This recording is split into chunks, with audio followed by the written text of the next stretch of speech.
This might be the game of the weekend to me. You got Missouri going to Texas A&M. Texas A&M currently 1.5-point favorite.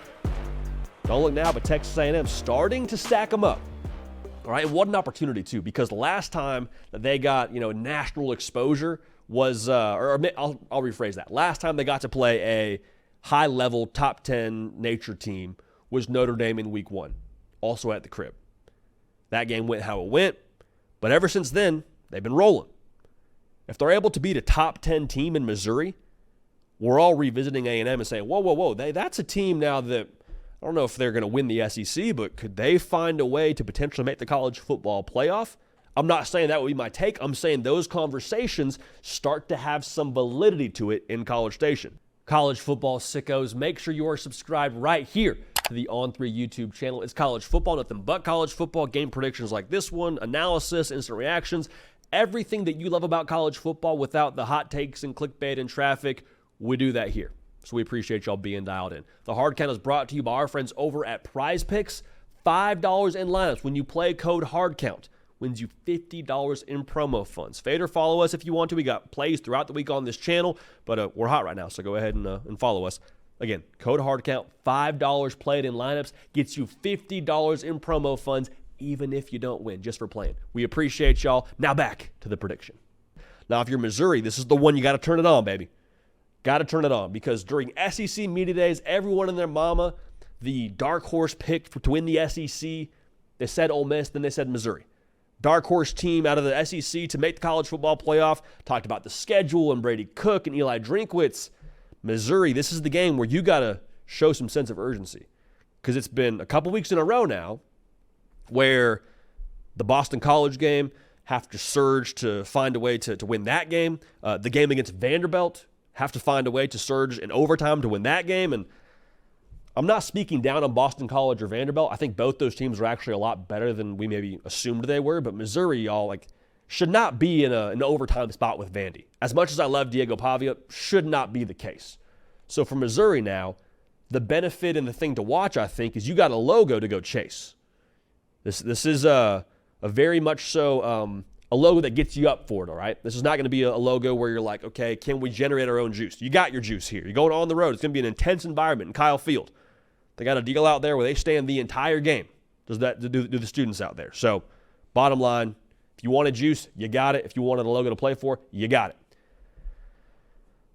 So I got to address this first, because this is something that we talked about a little bit on our Sunday reaction show. I put it out on Twitter as well, but I want to hear from y'all in the comment section as well. I don't know how you go away from Marcel Reed at quarterback if I'm Texas A&M. I don't.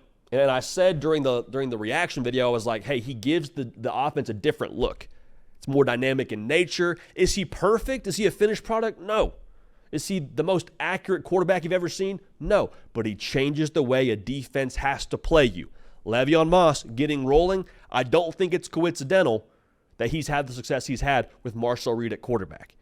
Now, obviously, you have a smaller sample size because of Connor Wegman's injury when it comes to elite competition. But I'm just saying now, Marcel Reed, to me, gives you the opportunity to attack a defense in more ways. So I'm making this pick here based on the assumption that Marcel Reed is your quarterback for A&M. I'll say this right now, if Marcel Reed does not start for Texas A&M, I do not think they win the football game. All right, so we'll leave that there. This personnel of the offense is, you got some receivers to work with, right? Noah Thomas is great, had 100 yards last week.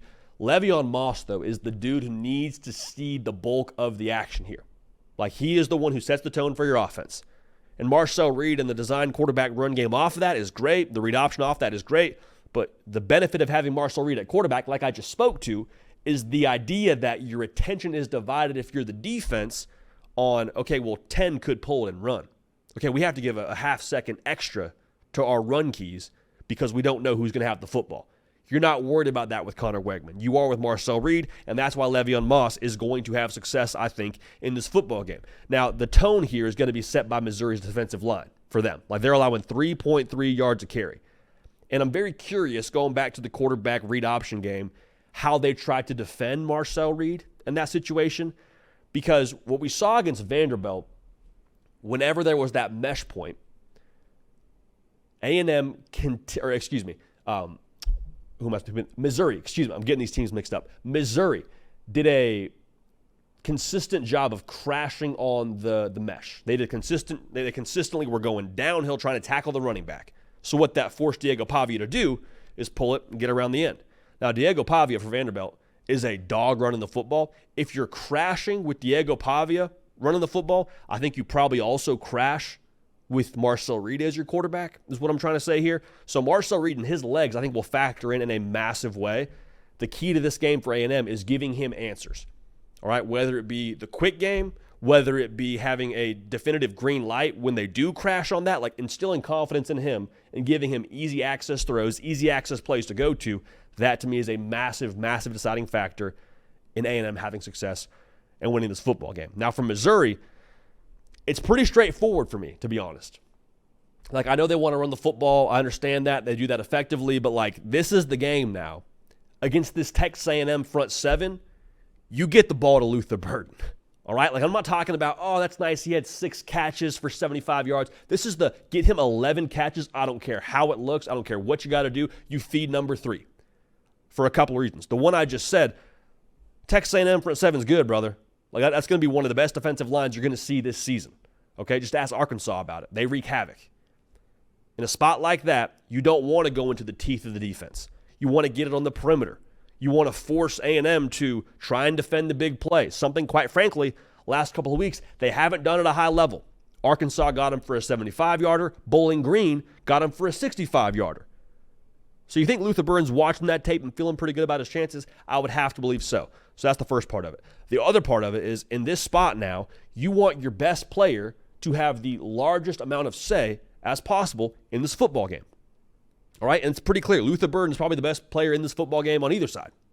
You feed him, you allow him to get after it, and again, you try and minimize the Texas A&M impact on the defensive line. Get it on the perimeter, let 3 work, let 3 be special, and let's go from there. Now, when that happens, it could be a situation where you pass to run. All right? You get the defense rolling. Maybe it's the quick game, maybe it's the screens, maybe it's the vertical game, whatever it is. You run after you're able to pass. And so when that happens, if you can loosen up the box, that's where some more things may start cooking, no pun intended, for Missouri. And speaking of cooking, man, like that could kind of be the end-all, be-all in this game as well. Because I think these rosters are pretty evenly matched. Vegas thinks so as well with a 1.5-point spread on this deal. The ad-lib game from Brady Cook could be what makes the difference here. Like we talked about how much that defensive line is going to get after you. Like Nick Scorton, if you haven't watched that Arkansas tape, I would encourage you to go back and do so. He called game on the final drive for Arkansas. Strips Atkins, Taylor Green. That was it. Waved goodbye. Like it was sick. It was very, very sick. So if you're Brady Cook, being able to scramble away from those and not even make a big play downfield, like scramble away, live to see another down. Be able to get out of a situation where it's going to be 2nd and 15 and make it 2nd and whatever the down and distance was. Heck, 2nd and 10 if that's where you're at. That could end up being the difference here. Staying ahead of the sticks and trying to, again, minimize as best as possible what A&M's doing up front. So we say this now, too, when it comes to spreads like this, we ask the question, what is harder to believe? Missouri, again, they haven't been bad, but I don't think they found their rhythm and their stride just yet. If you're saying, why do I feel that way? I'll point to the Boston College game. I'll point to the Vanderbilt game. Missouri's good. They're missing Cody Schrader, I believe. I believe they're missing Blake Baker on defense. Haven't found themselves just yet. That's okay. We're entering into October, but is it harder to believe they find their stride on the road against a Texas A&M team now that I think is developing some momentum and some belief? Or is it harder to believe that this Texas A&M offense against that Missouri defensive front is able to generate some production on their own as well? Again, Missouri only allowing 3.3 yards a carry. Blake Baker's gone, but they still have some good personnel from last season that's on that squad right now. To me, I think, again, if Marcel Reed is your quarterback, I think Le'Veon Moss has success. I think there will be ad-lib plays there for Marcel Reed as well. I think Noah Thomas is a matchup issue. I think that I'm going to take the, in my opinion now, better defensive line with A&M and Nick Scorton. I think it's close. I think you get all your money's worth in this one. I think you get the whole seat, only need the edge. Give me Texas A&M, final score 23-20. With this being in Kyle Field, I think that factors in a big way. We'll take the Aggies to get it done on the road. Again, this is my assumption. They're rolling with Marcel Reed. If that's not the case, then we'll have a different discussion, and maybe we'll talk about it if we get a better gauge for it during the week. The Hard Count brought to you by our friends over at Roback, and y'all that tune into the show. I've talked about it many times. Roback, they've been with us since we were doing this show in a lobby in Waco, Texas, all right? They are for college football fans. They are by college football fans. Some of the best product on the market. You need a polo to last you all of a hot game day. They got you. Need a hoodie to last you all of what's going to be crispy season now when it comes to your tailgate festivities. They got you. Q-Zip, they got you. Also some everyday shorts, perfect for pairing that as well.